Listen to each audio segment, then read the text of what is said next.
que se encuentran en un talud lateral de unos 5 metros de profundidad.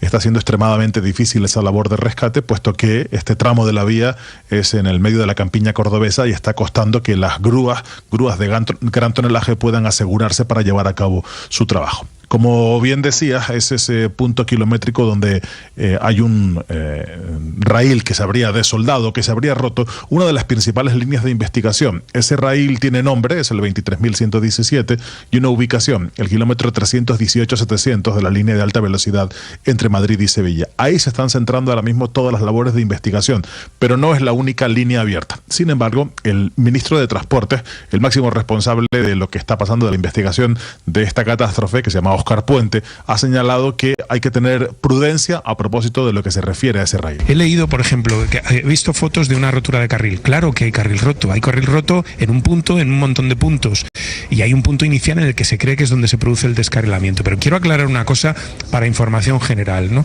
El carril está roto en muchos puntos y ahora se trata de determinar primero si es la causa o es la consecuencia. Es decir, si el carril se ha roto y el tren ha descarrilado, o si el tren ha descarrilado y ha arrancado el carril y lo ha roto. Otro de los ministros que acaba de comparecer tras la rueda de prensa del Consejo de Ministros de los martes es el titular de Interior, Fernando Grande Marlaska, que aquí en España el ministro del Interior es el responsable de las fuerzas y cuerpos de seguridad del Estado.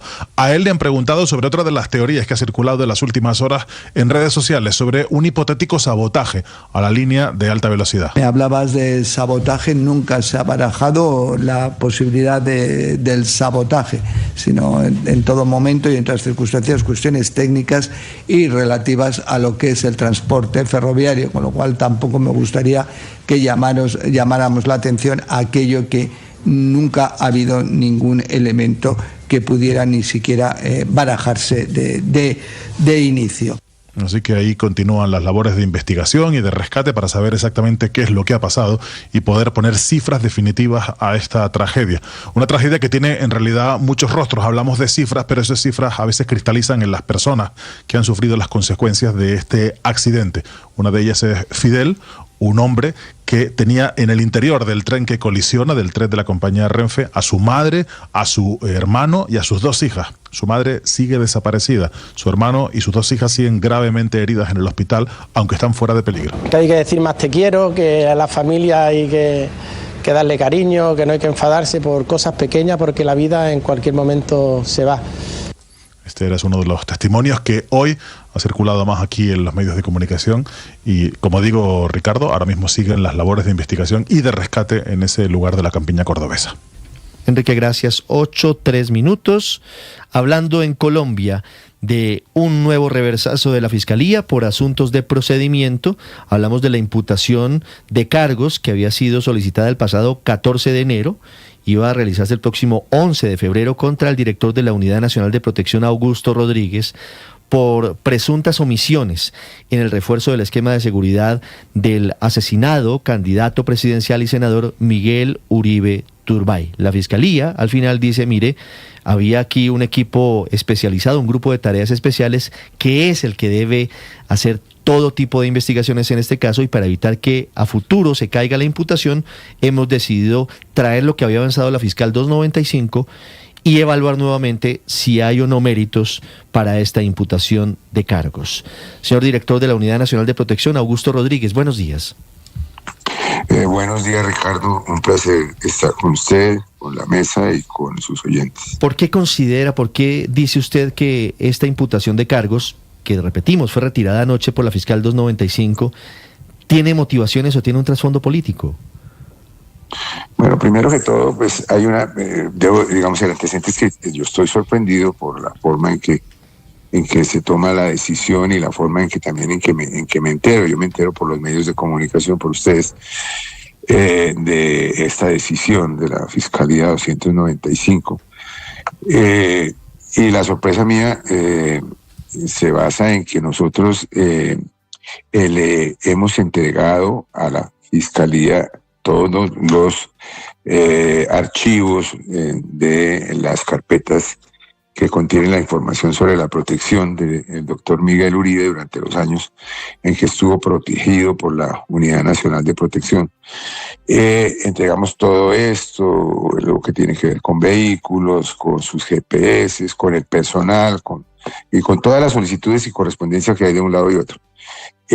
Estábamos pendientes pues para que me llamaran para que la fiscalía conociera mi versión de lo ocurrido y de la forma en que nosotros podemos responder por la seguridad del doctor Miguel Uribe, que como es nuestro criterio, se hizo de la manera como ordenan los manuales, el decreto 1066 y todo lo ¿A usted lo citó a interrogatorio en algún momento o a rendir versión la fiscal 295 en el marco de este proceso?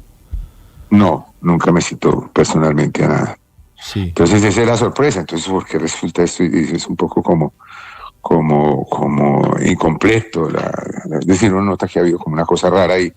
Y de ahí, entonces yo digo, pues aquí puede ocurrir alguna de dos situaciones. Una, pues primero, ambas están, digamos, inmersas en lo que yo considero podría ser la razón de esas decisiones, que haya algún trasfondo político.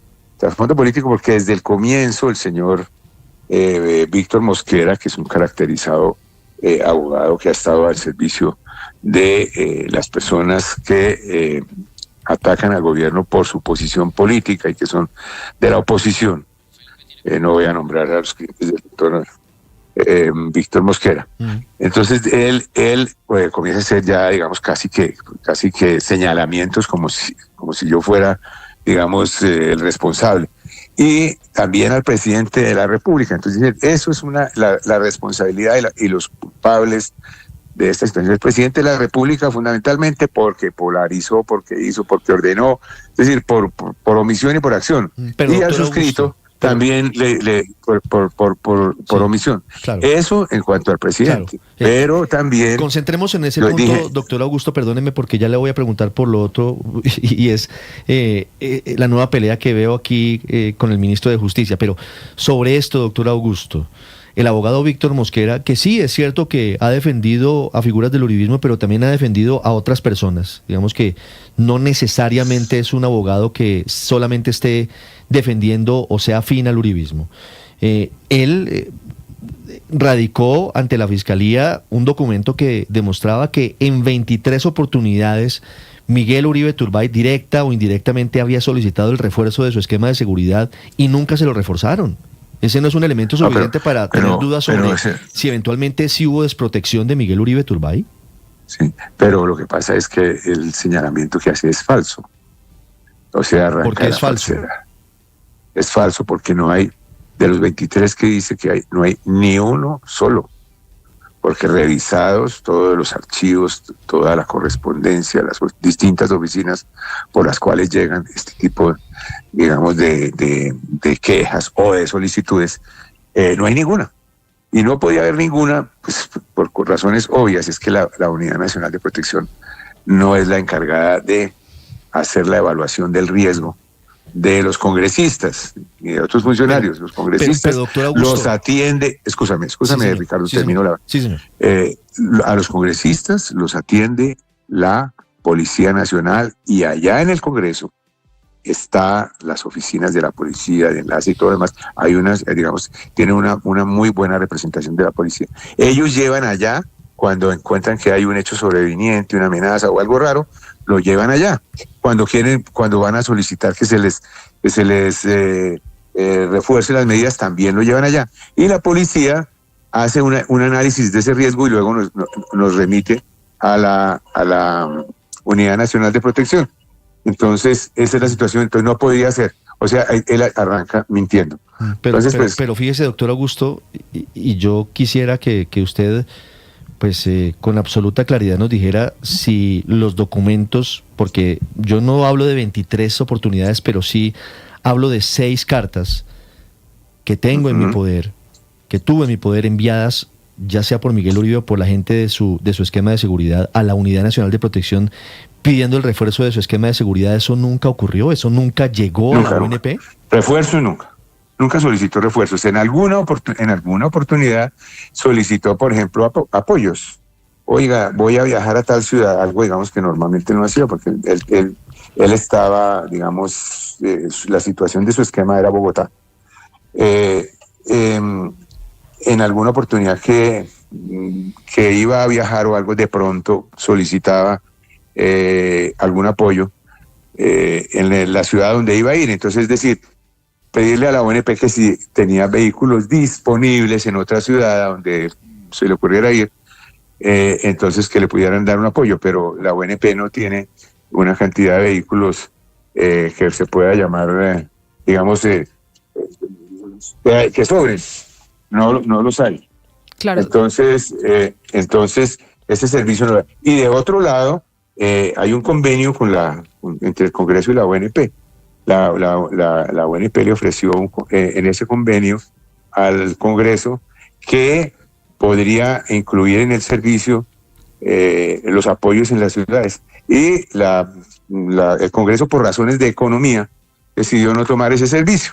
Entonces nosotros no teníamos esa disponibilidad y no la hay porque no hay vehículos. Es decir, todo el mundo sabe que vehículos blindados no hemos podido conseguir y que las licitaciones han salido desiertas para su contratación. Entonces, sí, doctor pues esa era la Rodríguez, situación. Eso que usted nos está diciendo significa entonces que el esquema de seguridad de Miguel Uribe era responsabilidad exclusiva de la policía. No, exclusiva no.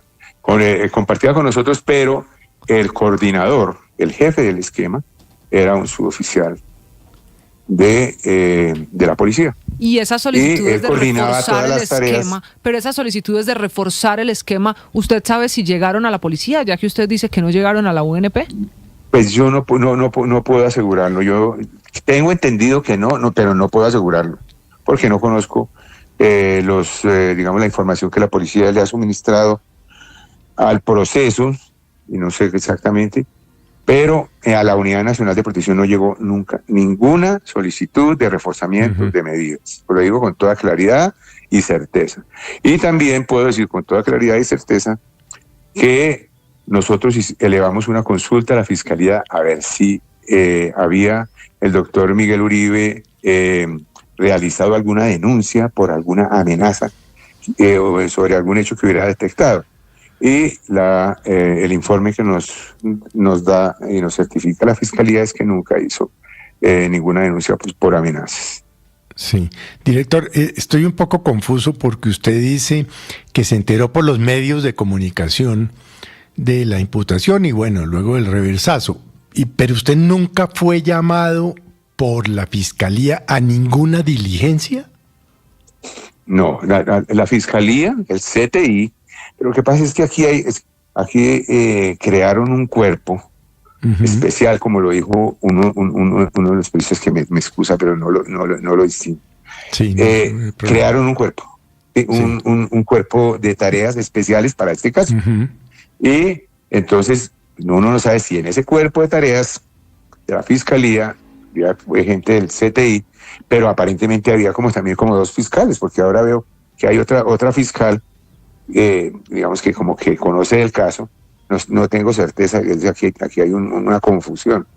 Y a nosotros sí nos visitó el CTI, a la entidad, ¿ya? Sí. Entonces inicialmente llegaron a buscar la información, se les dijo que debía haber una orden y asumir la responsabilidad de la reserva. Entonces ellos tuvieron que ir a la Fiscalía, regresar, traer el documento, y una vez lo trajeron se les entregó todos los documentos. Y además que fue bastante voluminoso porque pues aquí hay bastante información. Pero entonces, director, si hubo estas diligencias del CTI y de la Fiscalía, ¿por qué usted pensó en el ministro de Justicia encargado, el doctor Hidárraga? Porque digo, aquí hay algo oscuro detrás mío. Ajá. Escúchame, qué pena, es que aquí me interrumpieron. Tranquilo. Le preguntaba. Esa es la segunda parte de la historia, la historia del ministro. Si hubo diligencias, ¿por qué pensó usted que detrás estaba el ministro de Justicia encargado, el doctor Hidárraga? Pues el doctor Hidárraga, sí, él es el jefe de transparencia de la Presidencia de la República, y él tiene pues algunas investigaciones sobre diferentes denuncias que ponen ciudadanos, y no sé, en su misionalidad. Ese es, digamos, el cargo oficial de él y ahorita es encargado de justicia. Sí. ¿Pero qué tiene que ver eso con usted? Y con el Tiene caso, que ver con- y con conmigo, la pues. imputación. Y con el caso. Pues sí. que él, el doctor Hidárraga, ha señalado a otros medios, yo no sé si a Blue Radio, pero a otros medios, que está siendo víctima de una persecución y que sus comunicaciones están siendo chuzadas, y habla de Pegasus y otras cosas que yo no conozco. No conozco nada ni de la existencia de Pegasus, no la puedo certificar, y no conozco de las investigaciones que él esté realizando sobre el Ministerio de Defensa y otras personas relacionadas con ese ministerio. Yo no conozco absolutamente nada de eso, pero ni idea, pues, de lo que sabe, pero sí sé por ahora por los medios que está haciendo una investigación. Él dice que a raíz de esas investigaciones, el ministro de la Defensa lo está chuzando y dice que yo hago parte, digamos, de la conspiración contra él para chuzarlo. De lo cual, pues, me toca decirle, no es cierto, Pero es absolutamente falso. Y digo, sí hay una situación, es que yo tengo grabaciones, dice él, donde Augusto Rodríguez habla mal de mí.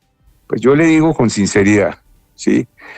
Yo hablo bien de las personas cuando sé que hacen las cosas andan bien, pero cuando no andan bien, a mi modo de ver, pues yo sencillamente digo, si tiene que ver alguna cosa que yo estoy haciendo relacionada con la seguridad del presidente, yo se la pongo en conocimiento. Y conozco cosas del señor Hidárraga que me hacen pensar que no están en la línea correcta, en la línea ética correcta, y por lo tanto se las hago saber al presidente.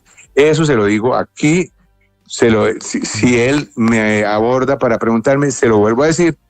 Entonces, él tiene, pues la esposa de él, sabemos que tiene un alto cargo en el área jurídica de la Fiscalía, y entonces la segunda opción que yo llego a pensar es que de pronto él haya hecho algún movimiento, de pronto, es decir, no lo puedo afirmar plenamente, pero es decir, buscando por qué se está dando esta situación de en que a mí no me están escuchando y sí me mandan, me dictan una imputación.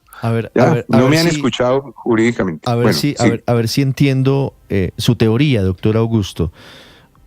Esta teoría, esta hipótesis, segunda hipótesis en torno a su caso, indicaría que por cuenta de que usted sabe de posibles irregularidades cometidas por Andrés Hidárraga, él, a través de su esposa en la Fiscalía, habría coaccionado o habría facilitado, mejor quitemos la palabra coacción, el trabajo de una fiscal para que le imputara cargos a usted como retaliación por eso.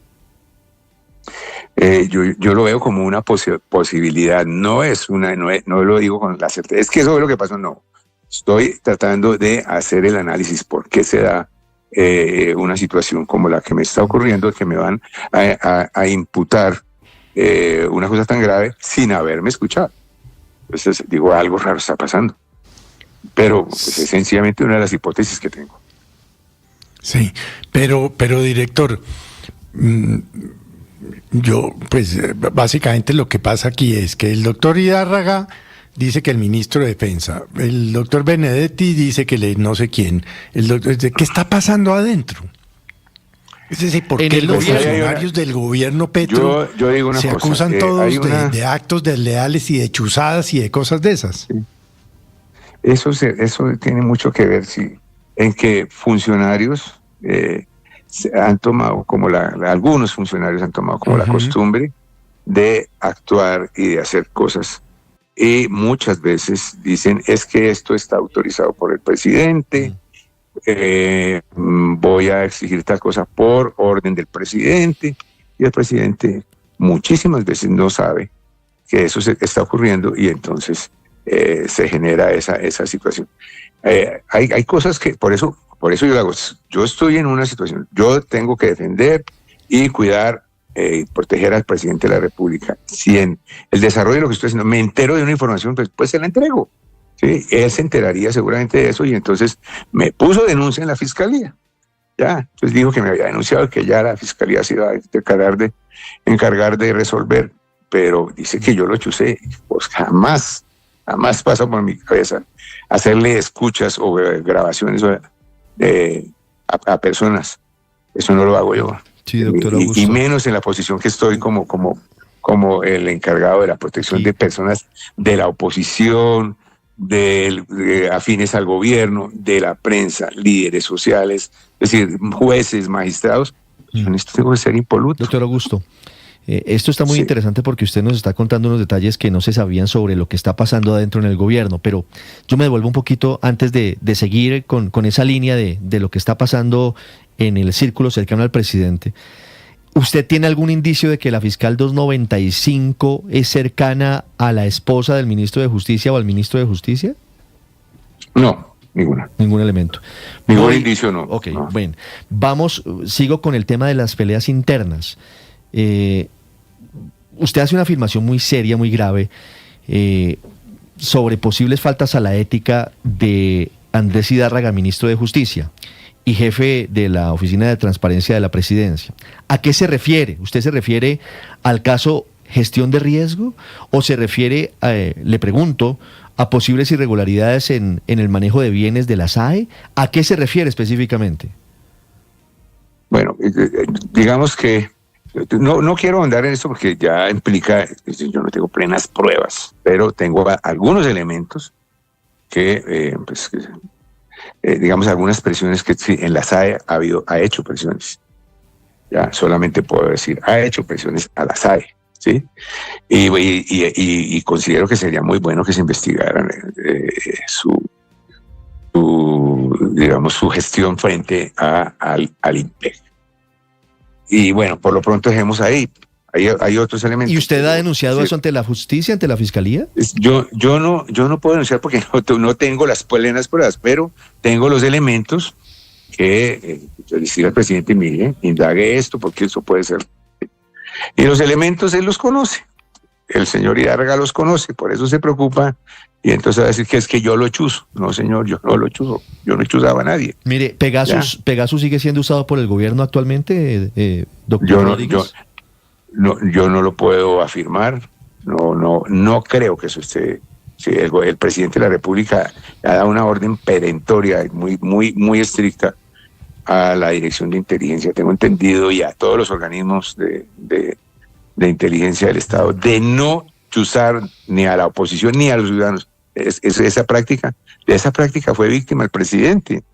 Sí, y nosotros, y toda digamos, el suscrito también fue víctima de esa práctica cuando trabajé en el Congreso de la República con el señor presidente. Entonces nos mantenían chuzados. Sí. Finalmente se supo, se conoció y tuvimos en las órdenes de trabajo en nuestras manos y supimos que eso estaba ocurriendo. Y entonces hicimos un debate en el Congreso de la República para denunciarlo. Con el presidente de la República yo ayudé, digamos, a documentar ese debate. Y la práctica del presidente es totalmente contraria a las chuzadas, ¿ya? Entonces yo ni contratamos y menos digamos, el presidente ha dado la orden de que los derechos de los ciudadanos hay que respetarlos. Pero digamos, Andrés Zidárraga, ministro de Justicia, dice que tiene elementos, incluso dictámenes forenses que demuestran que sí habría sido víctima de esos seguimientos, de esas chuzadas. Sí, tengo entendido que él dijo que había contratado a algún perito. Sí, un perito forense, así es. Eso, bueno, eso. Sí, pero yo no soy experto en eso. Sí. Yo estuve mirando por ahí el documento que publicó un medio y bueno, no lo entendí. Me pareció muy escueto, no entendía nada, yo no lo entendí. Sí, es muy escueto. Para entender, doctor Augusto Rodríguez, los bandos, si me permite la expresión, adentro del gobierno, si yo los pudiera ubicar, en una esquina estarían el ministro de Justicia Andrés Zidárraga y el ministro del Interior Armando Benedetti, y en otra esquina podría ubicar a Augusto Rodríguez, director de la UNP, y al ministro de Defensa Pedro Sánchez, en esta coyuntura. Pues no, yo no puedo garantizar cómo se ha alineado el doctor Zidárraga. Yo sé, digamos, de otras conversaciones pero no sé si tendrá alguna alianza con el doctor Benedetti. Yo no me intereso en saber qué es lo que está haciendo. El doctor Zidárraga tiene que cumplir su misionalidad y mis deseos son porque logre descubrir cosas que tienen que ver con la corrupción para que pueda cumplir con su mandato de transparencia, que es su cargo oficial.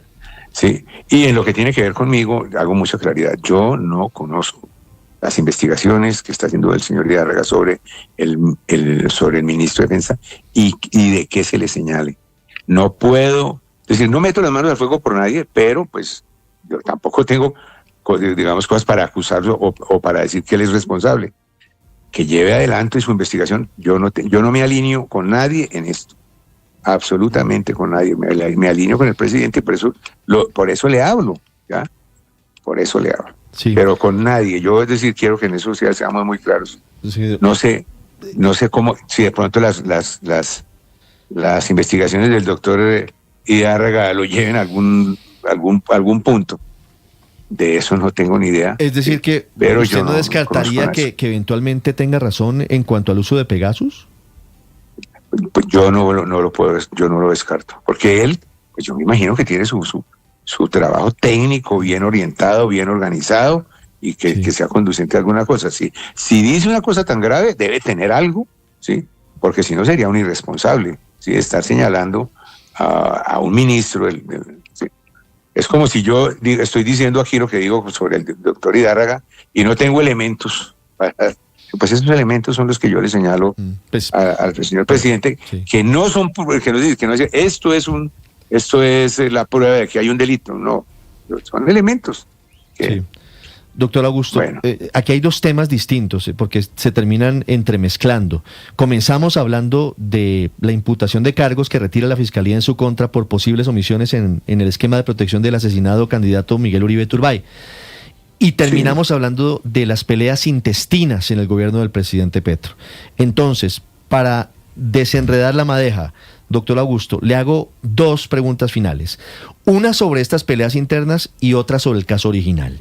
Sobre las peleas internas, doctor Augusto, ¿por qué el presidente Petro permite que esto se ventile en público? ¿Por qué el presidente Petro permite que estemos ante este espectáculo que yo le digo no es agradable porque muestra un gobierno dividido en torno a situaciones como esta? Yo algo traté como de decir en la pregunta anterior. El presidente de la República confía en su equipo. Sin embargo, hay funcionarios que lo engañan o le dicen algunas cosas que no son exactamente, están ligadas exactamente a la verdad, o le demoran decisiones, o le retienen algunas, ¿sí? Es decir, hay algunas cosillas allí. Por eso es que a veces ha habido tanto cambio en el DAP. Por ejemplo, uno dice, sí, hay cosillas, ¿ya? Este tipo de cosas son las que generan el presidente. Angie Rodríguez, perdóneme porque usted me da ahí un dato. Salió por dudas que tiene el presidente frente a algún asunto vinculado con transparencia, eventualmente con manejo de algunos asuntos relacionados con la DIAN. Yo no me voy a referir al tema de la doctora Angie, ¿sí? No lo conozco exactamente. Sé que había unas situaciones allí como de molestias, y digamos que el presidente no está plenamente satisfecho y que había de pronto también algún tipo de tensión que podría, digamos, desde una posición tan cercana al presidente como la que es tener la oficina al lado de la del mismo presidente, pues de pronto tomar la decisión. Pero, digamos, había que, neutralizar esa tensión y tomó decisiones en su sabiduría. Entonces, esos comportamientos de algunos funcionarios, no todos en el gobierno, la gran mayoría de los funcionarios son leales y están trabajando de la manera correcta por sacar adelante el proyecto en el tiempo que nos queda. Pero hay comportamientos extraños, por decirlo de alguna manera. Sí, que las autoridades al final tendrían que definir, la Fiscalía, la Procuraduría. Lo curioso en todo esto, doctor Augusto, es que el presidente Petro termina rotando de cargo a las personas sobre las que hay algún tipo de duda sobre sus actuaciones y no conocemos que haya efectivamente unas denuncias ante la justicia. Y ahora sí le hago la última pregunta, doctor Augusto Rodríguez, sobre el origen de esta entrevista. La imputación que retiró la Fiscalía anoche en su contra por presuntas omisiones en reforzar el esquema de protección de Miguel Uribe Turbay, que fue asesinado, como todos lamentablemente recordamos. Doctor Augusto, tengo en mi poder un documento de 20 páginas donde efectivamente el senador Miguel Uribe Turbay les solicita a ustedes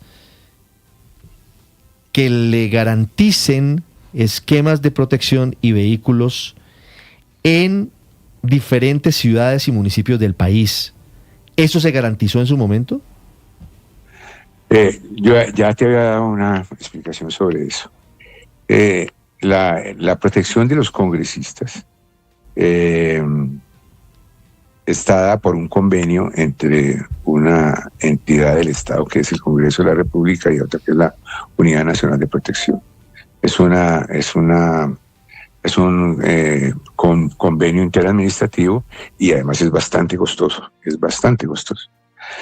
En ese convenio para la protección de los congresistas, la Unidad Nacional de Protección le presenta un portafolio a el Congreso, y el Congreso escoge los servicios que quiere para la seguridad. Pero usted, por ejemplo, los oficios se los enviaron, pero los oficios se los enviaron a la UNP. Miguel Uribe Turbay, porque además los firma él, se los envía a la UNP, no se los envía al Congreso ni a la División de Protección de la Policía, se los envió a la UNP.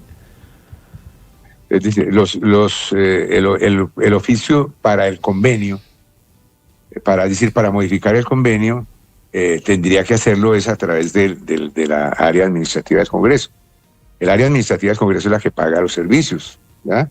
Entonces él habría podido hacer con ellos, decir, mire, por favor modifiquen este punto y permitan que la Unidad Nacional de Protección busque vehículos, porque no tiene vehículos, disponibles en las ciudades, ¿sí? Lo habría podido hacer así, pero no lo hizo a la UNP. La UNP, no tiene convenio con cada uno de los parlamentarios, sino es a través del área administrativa. Entonces eso ha debido hacerlo allá para, por ejemplo, una modificación del convenio. El Congreso de la República, por razones de presupuesto, y no quiso, como invertirle más allá de ellos tienen que pagar los 2 vehículos, el arriendo, y nosotros ponemos las personas de protección. Pagamos todo lo relacionado con eso. Inclusive nosotros duplicamos el número de escoltas, porque cuando yo llegué a la entidad eran mucho menos por cada parlamentario. Nosotros y de recursos de la UNP, y nosotros duplicamos el número de escoltas para cada congreso. Doctor Augusto, ¿ustedes corrieron traslado de estos documentos, de estas cartas que radicó Miguel Uribe Turbay a la División de Protección de la Policía en el Congreso? Pues lo que pasa es que la solicitud, tengo entendido, porque no la estoy viendo, tengo entendido que la solicitud es relacionada con la disponibilidad de vehículos para la protección del cuando llegue, es decir, apoyos, eso es lo que se llama corrientemente los apoyos.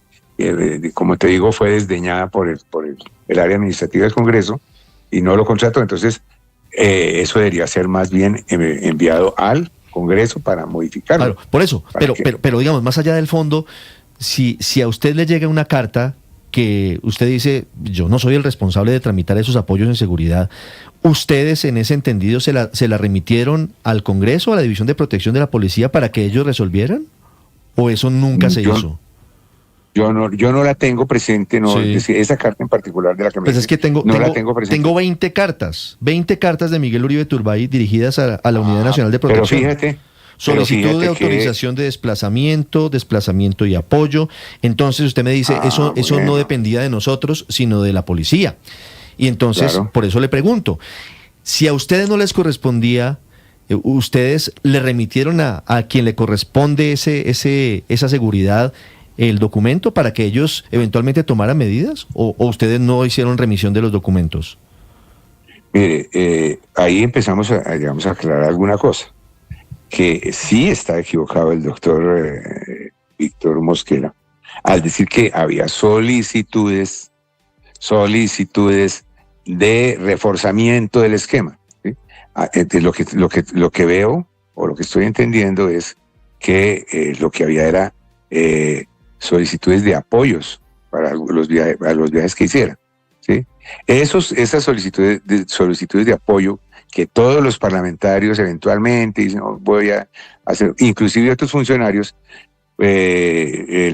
cuando hay alguna disponibilidad, pues la ONP hace el esfuerzo y si hay vehículos en la ciudad donde va, pues los apoya o con personal, pero fundamentalmente lo hace la policía. La policía, digamos, en esto ya tiene más disponibilidad de personal y todo en las ciudades que nosotros, entonces normalmente lo hacen.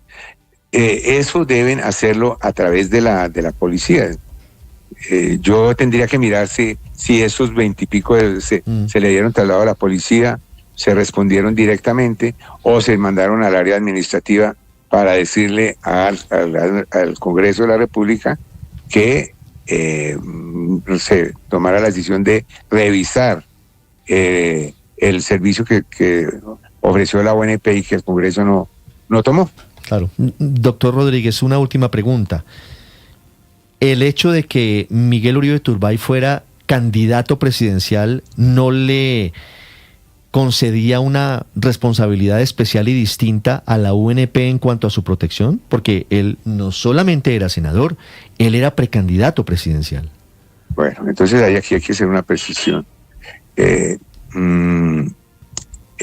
no era candidato, era precandidato. Y la palabra precandidato no existe en el lenguaje, digamos, electoral. Lo que tiene que ver con resoluciones y todo el tema de lo que se maneja en el campo del lenguaje electoral. Y en la protección tampoco.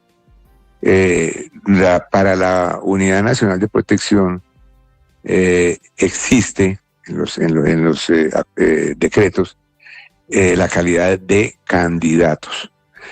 Todos sabemos que los candidatos son las personas que actúan durante las campañas buscando ser elegidos. Y las campañas duran 3 meses, o sea, en los 3 meses cercanos al evento electoral, a las elecciones, son las campañas. De tal manera que el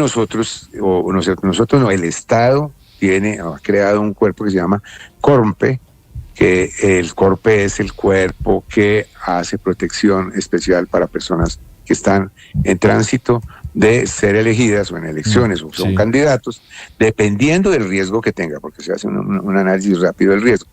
Eso se viene reuniendo y pues en este momento la UNP, la policía, el ejército y todos los organismos que hacen parte del CORPE están activados y están haciendo la protección, pero no para precandidatos, eso no existía.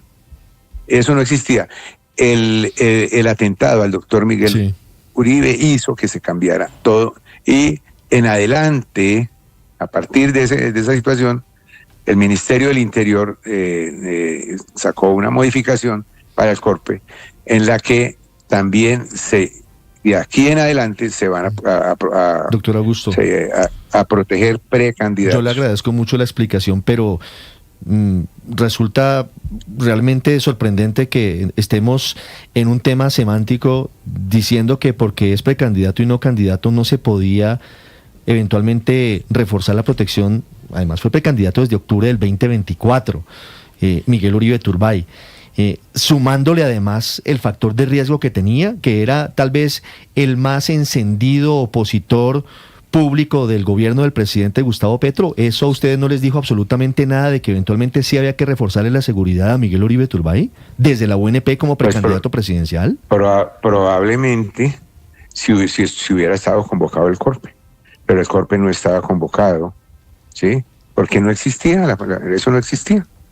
El CORPE, y además el CORPE no es UNP, el CORPE es Ministerio del Interior, Ministerio de Defensa, el Ejército, la Policía, la Unidad Nacional de Protección y más entidades nacionales que hacen parte y deciden. Si no estaba convocado, porque como le digo, es que esa figura no existe. Pues obviamente que una persona que tiene, digamos, un liderazgo y que está, digamos, como al frente digamos, del discurso de la oposición, pues tiene unos riesgos. Esos riesgos han debido tramitarse con la policía, decir, no, pero por favor, Augusto, refuércense. Discúlpeme, el señor era precandidato estoy presidencial. Diciendo, Ricardo, pues usted sabe que yo estoy admitiendo que era precandidato, pero Por que eso.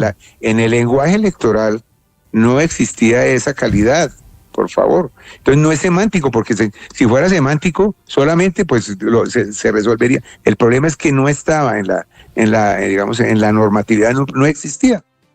Entonces no había el CORPE. El CORPE se activa cuando hay campaña. O sea, para los candidatos, en ese momento Sí.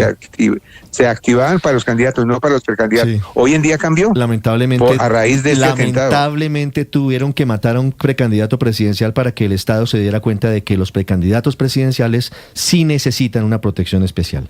Doctor Augusto Rodríguez. Las normas No, lo no entiendo. no estaban al día. Hoy en día, el Ministerio del Interior las puso al día. Sí, claro, y me concede usted que tuvieron que matar a un precandidato para que el Estado se diera cuenta de que a los precandidatos hay que protegerlos desde el comienzo. Sí. Doctor Augusto Rodríguez, le agradezco mucho estos minutos con la audiencia de Mañanas Blue. Bueno, Ricardo, con mucho gusto y pues un saludo para todas. 8:41 minutos. Felipe, muy reveladora esta entrevista con el doctor Augusto Rodríguez sobre dos episodios, digamos, porque aquí terminamos hablando de dos temas distintos y vamos a intentar hablar de los dos temas, Felipe, que se entrelazan en un punto, pero no podemos perder el foco. Por una parte, todo esto que estamos escuchando de cómo reconoce el doctor Augusto Rodríguez que lamentablemente aquí tuvo que ocurrir el magnicidio de un precandidato presidencial para que el Estado se diera cuenta de que tenía que proteger a los precandidatos desde el principio. Y por otro lado, las peleas intestinas dentro del gobierno del presidente Petro. No, la verdad, va a tocar volver a oír esta entrevista completa porque está llena de información toda escandalosa. Toda escandalosa. Felipe, esta es una entrevista muy reveladora. Pero Felipe, lo más escandaloso es el tono de frialdad, indiferencia, apatía del director de la Unidad Nacional de Protección con respecto al asesinato de Miguel Uribe. O sea, se lava las manos de una manera descarada, tratando de protegerse en un lenguaje burocrático de a quién le correspondía y desconoce, primero, la gravedad de ese hecho por ser él un candidato de la oposición y tal vez la persona que simbolizaba más la oposición en ese momento. Y lo segundo, desconoce que su competencia como director de la UNP es ser la máxima autoridad administrativa para proteger a personas en situación de riesgo extraordinario, incluyendo congresistas, líderes, funcionarios públicos, candidatos. O sea, es decir que eso le correspondía a la policía, es desconocer su competencia en la coordinación interinstitucional, que es parte de sus funciones, para garantizar la protección de las personas que se encuentran en riesgo. A mí me parece aterradora el tono indiferente del director de la UNP, pero además sin manifestar ni siquiera algún tipo de pesar, de condolencia, de reconocimiento. O sea, es inverosímil el tono de esta entrevista, realmente. 8:44 minutos, Pero es la Héctor. confesión de la negligencia, Ricardo, Sí, porque pues la verdad es que... dolorosamente así es. Pues sí, o sea, no es sino... oír nuevamente la entrevista y pues claramente ahí están todos los elementos de una responsabilidad estatal por lo que llaman falla en el servicio, que es cuando justamente al Estado ha incumplido el deber de llevar a cabo unas tareas que le son obligatorias, en este caso nada menos que para proteger la vida de una persona además de las condiciones de Miguel, que pues como ustedes lo han señalado era prácticamente el jefe de la oposición, o sea, no necesitaba ser ni candidato ni precandidato, ninguna condición de esas, bastaba con que tenía una condición, que era un congresista que era, insisto, el vocero del partido de oposición. Si una persona de esas no tiene derecho a una protección especial y que se requiere que después después de que lo matan, expidan un decreto para que la otra persona que esté en esa situación, a esa sí la protejan, pues francamente pague y vámonos. Y esa es pues la confesión del doctor Rodríguez. Escalofriante, realmente, escalofriante. A mí me da mucho dolor, la verdad, pues escuchar eso, pero estamos en Colombia, Aurelio. Tuvieron que matar a un precandidato para que cambiaran la forma en la que se aborda la seriedad con la que deben protegerse los aspirantes a un cargo público. Sí, pero empecemos porque no fue un atentado, como dice el doctor Rodríguez, sino fue un magnicidio. Sí, fue un magnicidio. Porque el atentado a Miguel Uribe no fue un magnicidio. O sea, le rebaja el doctor Rodríguez cuando dice, no, el atentado que hubo, no, fue un magnicidio que repercutió en la política nacional de manera determinante, con las declaraciones que en El Espectador registra hoy María Claudia Tarazona, diciendo que fueron 25 solicitudes a la UNP y que el doctor Rodríguez maquilla como que eran apoyos para cuando iba a las regiones, etcétera. Pero además no se nos olvide que no solamente hubo 25 solicitudes, sino hubo 43 trinos de hostigamiento del presidente Petro contra Miguel Uribe, que están denunciados ante la Comisión de Acusaciones de la Cámara.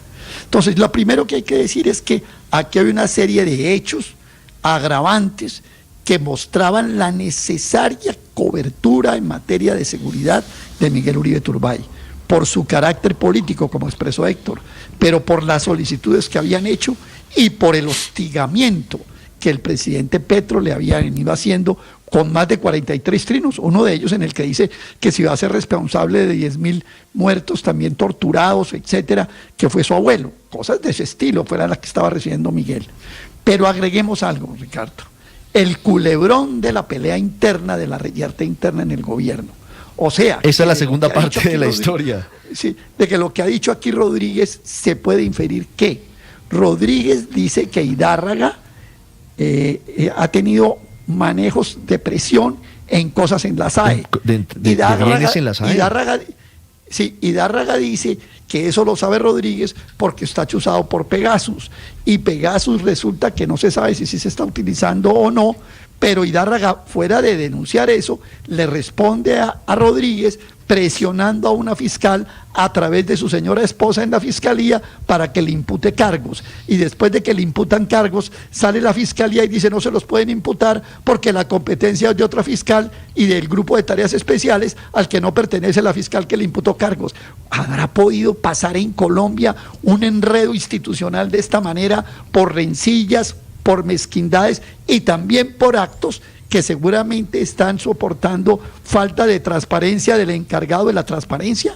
Esto realmente, Ricardo, es de Ripley, esto es insólito lo que... Claro, Aurelio, pero quisiera agregarle... 8:48 minutos. Quisiera agregarle un dato adicional a la lista que usted juiciosamente hace: las solicitudes de Miguel a la UNP, los trinos de hostigamiento que le aducen al presidente Gustavo Petro, y es el hecho de que el mismo presidente Gustavo Petro, después de que se produce ese magnicidio, revela un dato que es aún más escabroso y que le da indicios de que no hay una explicación a por qué no se le protegió, y es que sabían que estaban siguiendo a Alejandro, al hijo menor del entonces precandidato presidencial. Pero eso le demuestra además, Aurelio y Ricardo, la desconexión que hay, porque si tienen un dato que da indicio de que la familia o por lo menos el círculo cercano de un precandidato está en riesgo, no se explica cómo se desatienden las solicitudes de aumentar la protección de él y de su círculo. 8:49 minutos, Luis Ernesto.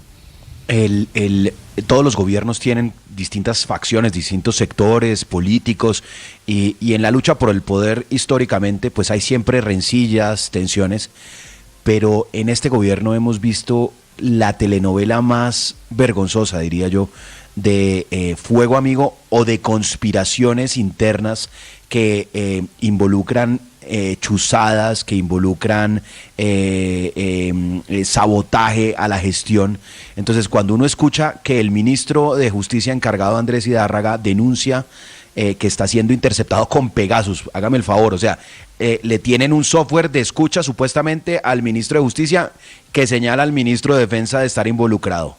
Pero adicionalmente el ministro, el director de la defensa, digamos, de la protección de las personas, que es el director de la UNP que acabamos de entrevistar, señala a ese ministro de Justicia de tener malos manejos en la SAE, de además hacer pues tráfico de influencias supuestamente con su señora esposa en la fiscalía, tráfico de influencias para imputarlo. Es que todo lo que estoy narrando no son todo está en el Código Penal, o sea, tráfico de influencias, interceptaciones ilegales, todo está en el Código Penal.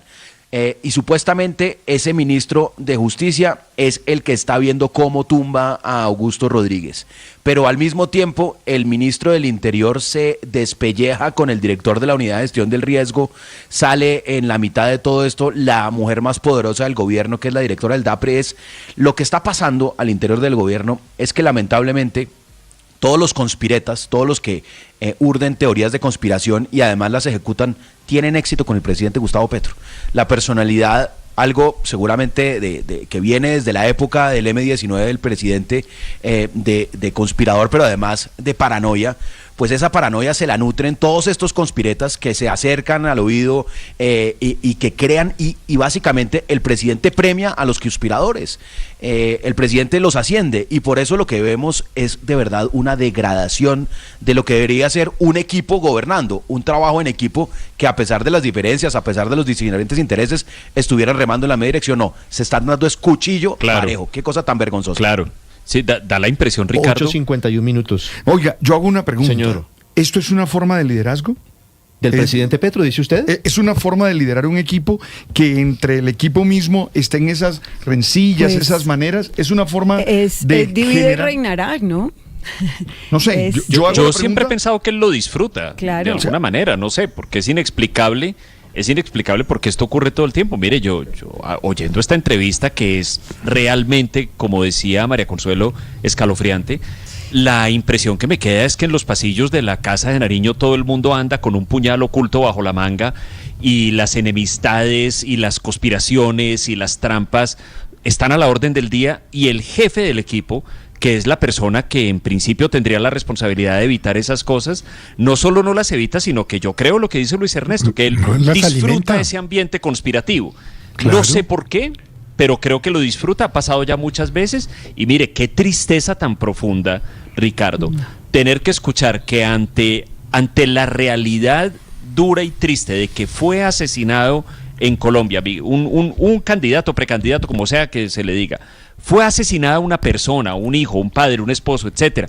Un ser humano fue asesinado en medio de la contienda política. La única respuesta sea razones burocráticas, más o menos, que no estaba radicado con el sello tal y que no se había creado el comité tal cosa. No, por Dios, es decir, el gobierno no puede ser tan indiferente ante la vida, porque es inevitable pensar que lo es por razones políticas. 8:53 minutos. Ricardo, pero esta entrevista, Álvaro, para cerrar, para finalizar, se parece a todo lo que vemos.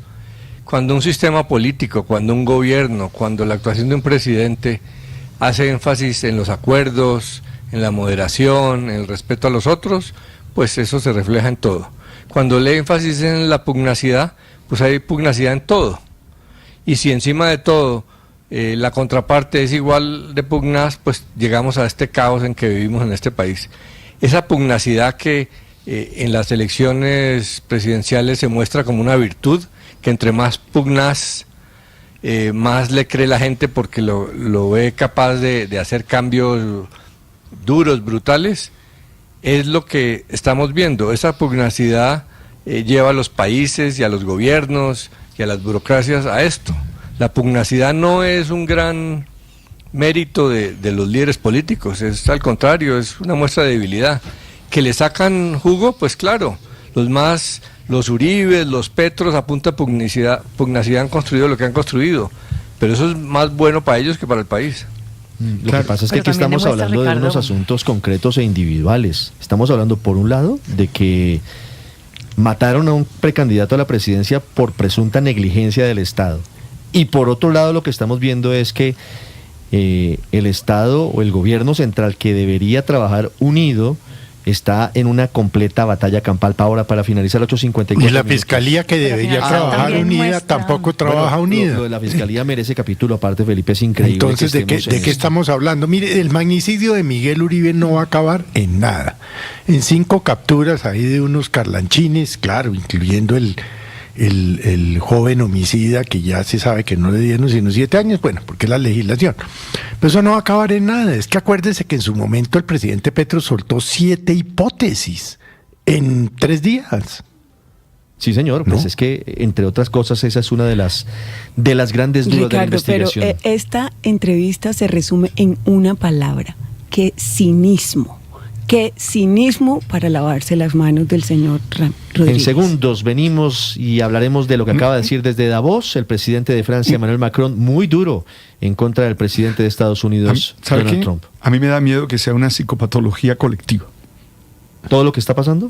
No, pero es que al final... Me da miedo eso. Lo que pasa es que eso puede ser cierto, pero si aceptamos que todos estamos imbuidos en esto, inmersos en esto... No hay responsables. No hay responsables. No. Entonces claro terminamos deslizando responsabilidades a quienes deben responderle. Pero lo que quiero es que yo entiendo eso y estoy de acuerdo.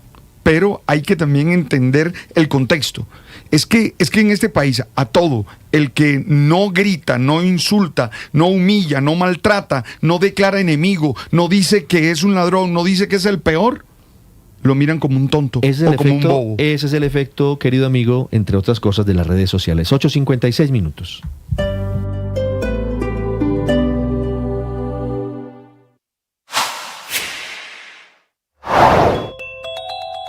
Si a alguien todavía le quedaba alguna duda de la Fundación San José, usada como universidad de bolsillo en favor del gobierno, sus funcionarios y los intereses del propio alto gobierno, como quedó demostrado en el caso de Juliana Guerrero, la contadora, que no es contadora, ahora el escándalo está creciendo. La representante a la Cámara, Catherine Jubinao, encontró más estudiantes con irregularidades. La denuncia da cuenta de 6 estudiantes que recibieron los títulos en la Universidad San José sin haber presentado la prueba Saber Pro, así como el caso de Juliana Guerrero. Encontró otros 18 estudiantes que hicieron la prueba, miren esto, después de haberse graduado, lo que evidentemente es otra irregularidad porque significa graduarse sin tener todos los requisitos. Si no fuera porque el gobierno tiene la mano negra aquí metida, esta sería una enorme irregularidad y una corrupción en una entidad privada como es la Fundación San José, a la que se le tendría que quitar la autorización desde el Ministerio de Educación para seguir operando.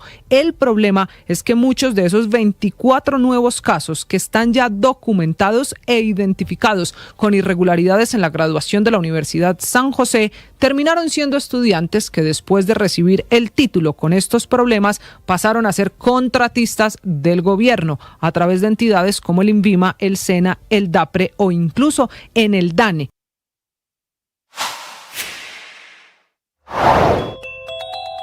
El docente de la Universidad Externado de Colombia, Neil Felipe Cubides, fue hallado sin vida luego de haber sido reportado como desaparecido en Bogotá. La información fue confirmada por la institución universitaria, que expresó su solidaridad con la familia y señaló que el caso permanece en manos de las autoridades. Denis Alfaro es su esposa. Según lo que me dicen de los videos, mi esposo salió, cruzó la carrera 15 y cogió un taxi. De ahí no se sabe nada más de mi esposo. Durante los días posteriores a la desaparición surgieron inquietudes por movimientos bancarios registrados en sus cuentas, pues de acuerdo con la información conocida, a la 1:25 de la madrugada se realizó un retiro de 2 millones de pesos, seguido un minuto después por otro retiro de 4 millones. Minutos más tarde se reportó una compra por 250.000 pesos, hechos que llevaron a la familia a considerar la hipótesis de un posible paseo millonario. La experiencia espiritual, ese orar, ese meditar, ese contemplar, ese trascender, es siempre una ocasión para amar. La espiritualidad es amor. La espiritualidad es una práctica amorosa.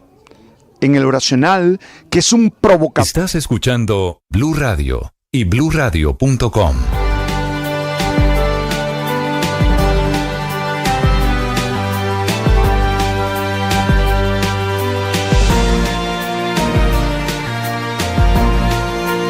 $8.59, atención, acaba de dar su discurso en el Foro Económico Mundial en Davos, en Suiza, el presidente de Francia, Emmanuel Macron, después de que el presidente de Estados Unidos esta madrugada publicara conversaciones privadas de Macron con él. El discurso ha sido muy duro. El discurso, Silvia, centra su punto sobre cómo está cambiando la geopolítica mundial y hablando sobre lo que está ocurriendo en esa relación entre Estados Unidos y la Unión Europea. Exactamente, Ricardo, ha sido un presidente Macron que lo hemos visto en el foro de Davos hablando quizá de la manera más franca, pero también mordaz sobre lo que está haciendo el manejo de la política exterior de Estados Unidos. Un Emmanuel Macron, hay que decir, porque lo van a ver ustedes si lo tienen ya, si lo tienen ya en lo que fue esta conversación. Primero fue un discurso y luego una conversación. Está el presidente Emmanuel Macron con gafas. Se ha dicho que tiene un problema en uno de sus ojos y por eso lleva gafas oscuras dentro de un recinto cerrado. Pero vamos a lo que dijo. Él lo que hablaba, arrancó diciendo que estábamos en un momento en que teníamos todas las herramientas para resolver todas las guerras